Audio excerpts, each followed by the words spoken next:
Suamiku, karya Nova Iren Saputra, part 25, terharu.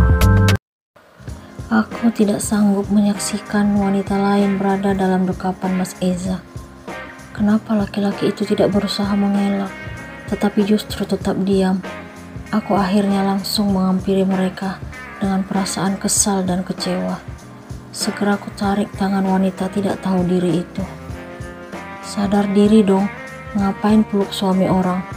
Kurang dapat pelukan dari suami sendiri. Mas Eza terlihat terkejut melihat keberadaanku. Sayang, ini bukan seperti yang kamu pikirkan. Mas Eza meraih tanganku. Iya mas, aku percaya sama kamu. Aku berusaha menghargai suamiku di depan wanita itu. Kita pulang sekarang ya sayang. Aku dan Mas Eza memasuki mobil dan meninggalkan Dara di tempat tersebut. Mobil segera meluncur dan aku tetap terdiam. Jika melihat pemandangan tadi, hati ini masih sangat sakit. Mas Eza seolah-olah menikmati dekapan sahabatnya. Aku tidak pernah menyangka bahwa laki-laki itu mampu berbuat seperti itu. Selama ini, aku selalu percaya kalau Mas Eza sangat menghargai istrinya. Terima kasih sayang, karena kamu percaya padaku. Mas Eza membuka pembicaraan. Maaf mas, aku melakukan semua itu karena masih menghargai kamu sebagai suamiku di depan orang lain. Seandainya aku langsung memarahimu, perempuan itu akan merasa menang. Aku tidak mau itu terjadi. Aku memberikan penjelasan kepada Mas Eza. Jadi kamu gak percaya pada suamimu sendiri? Setelah melihat kejadian tadi, terus terang aku gak percaya. Kamu pikir aku gak lihat bagaimana kamu menikmati saat dipeluk cewek itu? Itu gak benar sayang. Aku tidak mungkin seperti itu. Tapi kenyataannya itu yang kamu lakukan. Mas Eza tiba-tiba menghentikan mobilnya. Kenapa kamu menuduhku seperti itu sayang? Dia meraih tanganku, tetapi aku tepiskan. Antar aku ke rumah orang tuamu. Aku ingin menenangkan diri di sana. Untuk sementara kita gak perlu bertemu. Aku sudah yakin dengan keputusan itu. Jangan seperti ini sayang. Apa kata mama dan papa nanti? Mereka pasti berpikir kalau hubungan kita bermasalah. Lebih baik mereka tahu. Aku kembali merasa mual seperti saat di kampus tadi. Kamu kenapa sayang? Dia memegang lenganku. Apa pedulimu? Aku ingin ke rumah orang tuamu sekarang. Aku mau istirahat. Kamu istriku dan aku wajib mengkhawatirkan dirimu. Kita pulang ke rumah aja ya sayang. Dia berusaha membujukku. Maaf mas, aku gak ingin pulang sekarang. Aku kangen orang tuamu. Ya udah, kalau itu memang yang kamu mau, aku antar kamu sekarang. Setelah itu aku kembali ke kantor. Mas Eza kembali meluncurkan mobilnya. Aku sangat heran dengan perasaan mual yang tiba-tiba muncul. Ingin rasanya segera tiba di rumah orang tua Mas Eza agar dapat merebahkan tubuh. Beberapa hari ini, badan terasa lemas, nafsu makan juga berkurang, dan mudah kelelahan. Aku tidak sanggup menahan rasa mual yang kembali muncul. Muka kamu pucat sayang, kamu kenapa? Mas Eza memegang pipiku menggunakan tangan kirinya. Aku baik-baik aja mas, hatiku yang sakit saat ini. Jangan ngomong seperti ini dong sayang. Fokus aja nyetirnya. Aku menepiskan tangannya dari pipiku. Mas Eza kembali memegang kemudi dengan kedua tangannya. Entah kenapa, saat ini aku merasa sangat kesal dan kecewa kepada laki-laki itu. Ingin rasanya tidak mempercayai apa yang kulihat tadi saat di depan kampus. Namun, bayangan tentang kejadian itu selalu melintas dalam pikiran. Ternyata rasanya sangat sakit mengetahui bahkan menyaksikan suami yang kucintai berpelukan dengan wanita lain. Tidak pernah menduga sebelumnya bahwa kejadian seperti ini akan menimpa diriku.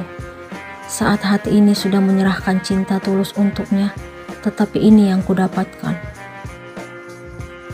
Mama mertua menyambutku dengan perasaan senang. Beliau langsung memberikan pelukan hangatnya. Hati ini merasa sedikit lebih tenang setelah bertemu dengan wanita tersebut. Tidak ada pertanyaan yang berbeda dari orang tua Mas Eza saat melihat keberadaan kami di rumahnya. Beliau saat ini sedang duduk di depan teras rumah. Tahu aja kalau mama lagi kangen. Aku bahagia mendengar pengakuan mama mertua. Walaupun sebenarnya kami baru mengunjunginya belum lama ini. Titip bunga ya, Mah. Eza langsung ke kantor sekarang. Mas Eza mencium punggung tangan mamanya. Pasti, dia kan menantu kesayangan mama. Mamanya memberikan balasan. Sayang, aku pergi dulu ya. Dia mencium dahiku, dan aku tidak berani menolak di depan mamanya. Setelah itu aku mencium takzim punggung tangannya. Setelah mobil Mas Eza meluncur, aku dan mama mertua memasuki rumah. Sebelum tiba di ruang keluarga, aku tiba-tiba kembali merasakan mual yang lebih terasa dari sebelumnya. Aku segera mempercepat langkah, lalu berlari menuju kamar mandi.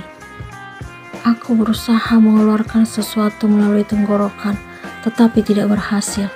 Hanya cairan putih yang keluar dari mulutku. Setelah beberapa lama menunggu, aku pun keluar dari kamar mandi, lalu berjalan menuju ruang keluarga dan mendapati mama mertua duduk di sofa dengan pandangan heran ke arahku. "Kamu kenapa, Nak?" tanya mama mertua kepadaku setelah aku duduk di sampingnya. "Nggak tahu, Mah. Beberapa hari ini bunga mual-mual, nafsu makan juga berkurang." Aku memberikan penjelasan kepada ibu mertua. "Mama panggilin dokter ya. Muka kamu juga pucat, Nak." "Nggak apa-apa, Mah. Mungkin bunga masuk angin aja." Aku menolak saran mama mertua. "Pokoknya kamu harus dicek." Beliau tetap bersikeras untuk memeriksakan kondisiku ke dokter. Akhirnya, wanita itu meminta dokter keluarga segera datang ke rumah. Sebelum dokter datang, wanita itu mengusap-usap punggung dan leher belakangku. Sungguh bahagia memiliki mama mertua seperti beliau. Rasanya bak mama kandung. Sentuhan lembut tangan wanita itu mampu membuatku terbuai dan merasa kantuk. Dokter akhirnya tiba, dan asisten rumah tangga langsung mengantarnya ke ruang keluarga. Aku diminta rebahan di kasur depan TV. Rasanya sudah tidak sabar untuk mengetahui apa yang terjadi terhadapku. Kenapa akhir-akhir ini badan terasa lemah? "Kapan terakhir datang bulan?" tanya dokter setelah memeriksa keadaanku. Aku baru sadar bahwa ternyata sudah 3 bulan lamanya tidak datang bulan. Kenapa hal sepenting itu sampai terlupakan? Apa mungkin karena akhir-akhir ini aku terlalu disibukkan dengan tugas-tugas kampus atau terlalu menikmati masa-masa indah bersama Mas Eza? Kalau nggak salah, 3 bulan, Dok. Setelah saya periksa, ternyata ada kabar bahagia. "Selamat ya, Mbak lagi hamil sekarang." Usia kandungannya memasuki 9 minggu. Aku sangat terkejut mendengar penuturan dokter itu. "Apa, Dok? Menantu saya hamil." Wajah mama mertua terlihat berseri-seri. "Iya, Bu. Sebentar lagi Ibu akan segera punya cucu." Dokter menjelaskan kepada mama Mas Eza. Setelah dokter selesai menjelaskan semuanya, akhirnya dia meninggalkan rumah sang mertua. Aku tidak pernah menyangka akan mendengar berita gembira ini saat sedang ada masalah bersama Mas Eza. Ternyata aku telah mengandung anak laki-laki tersebut.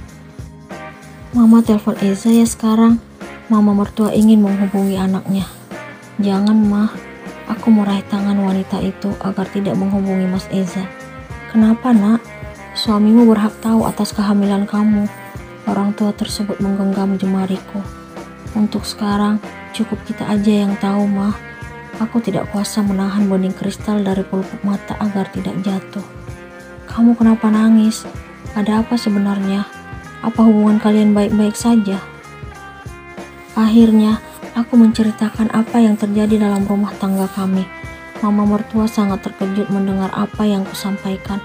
Beliau dengan yakin mengatakan kalau Mas Eza tidak mungkin melakukan pengkhianatan karena dia amat mencintaiku. "Ini pasti salah paham, Nak. Bunga juga berharap seperti itu, Mah. Mama ingin agar hubungan kalian tetap baik-baik saja. Jangan biarkan orang lain memasuki kehidupan rumah tangga kalian. Aku akan berusaha mempercayai Mas Eza dan tetap yakin bahwa dia hanya mencintaiku seorang." Rasanya tidak sanggup dihadapkan dalam situasi seperti ini. Aku merasa tidak mampu menjalani hidup tanpa suami tercinta di sisiku, apalagi dalam keadaan mengandung anaknya. Sampai kapan Bunga menutupi kehamilannya dari Eza?